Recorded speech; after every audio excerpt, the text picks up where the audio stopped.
लोकसभा चुनावों के परिणाम आ चुके हैं। एनडीए गठबंधन एक बार फिर से देश में अपनी सरकार बनाने जा रहा है। काफी जद्दोजहद के बाद लोकसभा चुनाव के नतीजे कहीं ना कहीं उस तरीके से नहीं आए जैसा बीजेपी ने अनुमान लगाया था। चुनावों से पहले लड़ाई काफी दमदार देखने को मिल रही थी।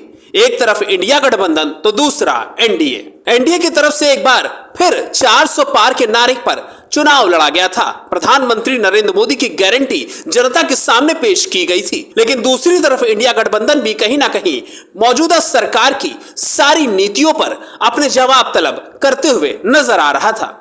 ऐसे में जमीनी मुद्दों की बात करी जाए तो एक मुद्दा किसानों का था तो दूसरा मुद्दा सरकारी कर्मचारियों का। सरकारी कर्मचारियों की तरफ से साफ तौर पर ओल्ड पेंशन स्कीम जैसे मुद्दे सबसे अहम रहे। ये कर्मचारी कहीं ना कहीं एक बार फिर से संविदा कर्मियों के लिए कुछ बेहतर करने के लिए सरकार से उम्मीद लगाए हुए थे। चुनाव के दौरान ना ओपीएस पर बात हुई और ना ही संविदा कर्मियों पर। बस फिर क्या था, इंडिया गठबंधन ने ये दोनों ही मामले लपक लिए और राहुल गांधी से लेकर अखिलेश यादव ने ओपीएस से लेकर संविदा कर्मियों पर बयान जारी करने शुरू कर दिए। यहां तक कि यह भी कह डाला कि सरकार बनते ही संविदा कर्मियों के साथ साथ ओपीएस कर्मियों के लिए भी सरकार कुछ न कुछ, इंडिया गठबंधन कुछ न कुछ बेहतर जरूर करेगा। समय आया वोटिंग का और वोटिंग में वही हुआ जो कि सरकारी कर्मचारी कहते आ रहे थे। कर्मचारियों की तरफ से साफ तौर पर कहा गया था कि वोट उसी को मिलेगा जो ओपीएस की बात करेगा, वोट उसी को मिलेगा जो संविदा की बात करेगा। फिर आई 4 जून की तारीख, नतीजे आए और नतीजे कहीं ना कहीं इंडिया और बीजेपी के लिए वैसे नहीं थे जैसे उन्होंने उम्मीद लगाई थी। चुनावी नतीजे आने के बाद यह बात साफ सिद्ध हो गई कि सरकारी कर्मचारियों की नाराजगी बीजेपी और एनडीए गठबंधन को झेलनी पड़ी। जोड़ तोड़ की राजनीति में एनडीए एक बार फिर से अपनी सरकार तो बना रहा है, लेकिन ओपीएस और संविदा कर्मियों की समस्या को लेकर के ये कर्मचारी अभी भी सरकार की नाक में दम करते हुए नजर आएंगे। आगे की इनकी क्या रणनीति रहेगी, इन सभी मामलों पर बात की हमारी संवाददाता ने अटेवा के राष्ट्रीय अध्यक्ष विजय बंधु से। विजय बंधु जी, सबसे पहले आपका बहुत बहुत स्वागत है अटल टीवी में। जी धन्यवाद धन्यवाद। जी, जानना चाहूंगी आपसे कि अब तो आचार संहिता जो है वो खत्म हो चुकी है, लोकसभा चुनावों के परिणाम भी आ चुके हैं। हालांकि इस पे अभी संशय है कि सरकार किसकी बनती है, वो तो देखना है। लेकिन अभी जो है अटेवा में जो अटेवा कर्मचारी हैं, ओपीएस बहाली को लेकर के जो आप लोग मुद्दा लगातार इतने जोर शोर से उठाते आए हैं, क्या कुछ चल रहा है, क्या कुछ माहौल है? देखिए, माहौल ये है कि कर्मचारियों ने अपने मुद्दे पर वोट किया है और इस बात के लिए मैं अपने शिक्षक कर्मचारी, तमाम सारे संगठनों, तमाम सारे सहयोगी साथियों को मैं धन्यवाद दूंगा कि उन्होंने अटेवा द्वारा चलाए गए वोट फॉर ओपीएस के अभियान को सफल बनाया है। और उसी सफलता का नतीजा है कि दिल्ली का जो सिंहासन था वो दूर हुआ है जी। और वोट फॉर ओपीएस अपना अभियान सफल हुआ है। दूसरी बात, क्योंकि आपने कहा ही कि सरकार अभी स्थान नहीं हुई जी, कैसी बनती, क्या बनती है जी, तो अब सरकार का हम लोग वेट कर रहे हैं कि बन जाए, जिसकी बनना हो बने। तो आने वाले समय में हमारी प्रदेश कार्यकारिणी की राष्ट्रीय कार्यकारिणी बैठक बुलाएंगे, जिसमें हम आगे हम कार्यक्रम कैसे ले जाएं। लेकिन एक बात जरूर कहेंगे, जब बहुत मजबूत सरकार को बहुत ताकतवर से हम लड़े हैं, ये जो सरकार है ये लंगड़ी लूली सरकार है। तो मैं ये कह रहा हूँ, जो भी सरकार बनने जा रही है, मैं उन सरकार से या जो हमारे हैं पार्लियामेंट मेंबर बन के जा रहे हैं, मैं उन सबसे निवेदन करूंगा, उन्हें बधाई देते हुए मैं सभी से निवेदन करूंगा कि वो जनवादी मुद्दे को सदन के अंदर रखें।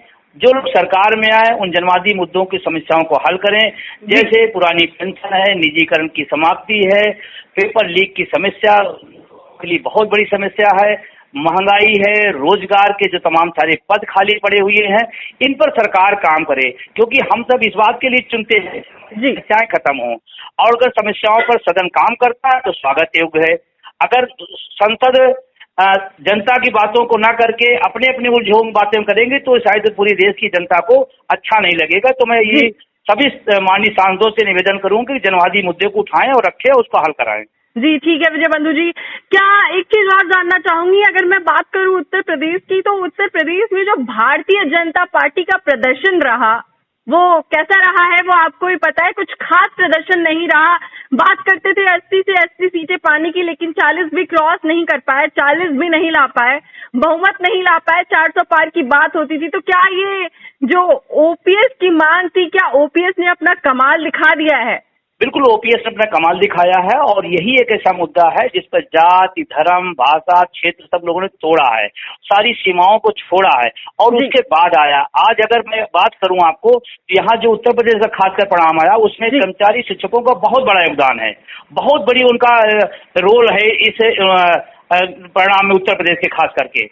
और मैं कहना चाहता हूं कि कोई भी सरकार हो, कोई भी मुख्यमंत्री प्रधानमंत्री होता है, जब जनमत आपको ताकत देता है तो ताकत काम के लिए होता है, तानाशाही के लिए नहीं होता है। और जब आपको पावर आए तो विनम्रता आनी चाहिए। शायद इस सरकार में वो विनम्रता का भाव, वो जनता के प्रति रुझान, एक तरफा सारा बयान, एक तरफा सारा निर्णय, कर्मचारी परेशान है, रोजगार परेशान है, किसान परेशान है, तो इसके लिए सरकार नहीं बनती। जब पावर आती तो विनम्रता आनी चाहिए।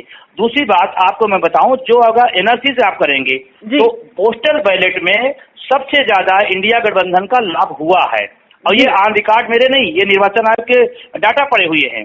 सबसे ज्यादा इंडिया गठबंधन का इसका लाभ मिला। क्यों मिला? क्योंकि माननीय अखिलेश यादव जी ने अपने घोषणा पत्र में इस बात को रखा और उन्होंने तमाम रैलियों में इस बात को घोषणा की कि हमारी सरकार बनेगी तो हम पुरानी पेंशन देंगे। इसकी वजह है कि तमाम सारा कर्मचारी वर्ग उधर आकर्षित हुआ और अपना मतदान भी किया निश्चित रूप से। और रही बात 80 की 80 सीट पाने का, 80 की 80 सीट पाने की, तो लोकतंत्र में लोकतंत्र तभी हो सकता है जब विपक्ष होगा। विपक्ष के बिना लोकतंत्र की कल्पना नहीं की जा सकती। और मेरा अपना मानना है सरकार किसी की हो लेकिन मजबूत विपक्ष होना चाहिए और जनता के लिए अच्छा होता है। जी, कुल मिला के ये कि जनता ने अपना आक्रोश दिखाया है, गुस्सा था, जो घमंड था वो कहीं ना कहीं जनता ने तोड़ने की कोशिश की है। बिल्कुल बिल्कुल। और ये सरकार तो वास्तव में रूप से बहुत तानाशाही रही। ऐसे हवाई आदेश, ऐसे परेशानी वाले निर्णय, ऐसे सबको हरेसमेंट करने वाले डिसीजन हुए हैं, तो जनता ने उसका जवाब दिया है और ये जवाब को समझना चाहिए। सत्ता को भी समझना है, विपक्ष को भी समझना है, जो भी बने आने वाले टाइम में तो उसको समझना पड़ेगा कि जनता चाह क्या रही है। और खासकर इस सरकार को तो लोग इस लेवल पे आ गए थे कि भाई इनको हटाओ। क्यों इन्होंने सबके साथ अच्छा तो बिल्कुल नहीं किया, बुरा जितना कर सकते थे किया। होश में आ जाए अच्छी बात है जी। लेकिन विजय बंधु जी, ये तो एक जो नारा था वो साथ लेके चलते थे, सबका साथ सबका विकास, वो देखिए ये बहुत खूब, ये सबका साथ सबका विकास बहुत खूबसूरत नारा है और सिर्फ नारा बन के रह गया जी। ये सिर्फ नारा बना, अगर उस पर काम किया गया हो तो आक्रोश ना आता। और माननीय प्रधानमंत्री जी, मैं कहना चाहता हूँ जो 400 पार की बात कर रहा हूँ वो अपना बहुमत तक न जुटा पाए, ये तो अपने आप नैतिकता के भरोसे होना चाहिए कि भाई जनमत हमको नहीं मिला, हमें बाहर रहना चाहिए। तो ये 400 पार का जो नारा है वो धोखा था और सबका साथ सबका विकास भी धोखा था, उस पर काम बिल्कुल नहीं हुआ। और खासकर सरकार के बारे में बताना चाहता हूँ कि सरकार बहुत इस मामले स्मार्ट है। पर्व मनाते चलो, पर काटते चलो, पर्व मनाते चलो, पर काटते चलो, सबका पर काटा है और पर्व मनाने का अपना ढोंग पूरा करता रहा। जी, चलिए, आपकी बातें साफ तौर पे बता रही हैं कि नाराजगी पूरी है। देखिए, अभी तो संशय बना हुआ है सरकार किसकी बनती है, दिल्ली की कुर्सी पर आखिर कौन बैठता है। लेकिन फिलहाल आगे जानना चाहूंगी कि आप लोगों की, आपके संगठन की, आपके कर्मचारियों की क्या कुछ रणनीति तय करके रखी है, चूंकि आचार संहिता तो खत्म हो चुकी है और देखिए संशय है अभी की सरकार किसकी आती है, तो क्या कुछ रणनीति तय कर रखी है? बिल्कुल, देखिए अभी हमारी प्रदेश और राष्ट्रीय कार्यकारिणी बैठक हम जल्दी बुलाएंगे, उसमें आगे की रणनीति बनाएंगे। सरकार किसी की बने, हम अपने मुद्दे, सरकार इनकी बने उनकी बने, हमें चाहिए ओपीएस और ओपीएस देंगे।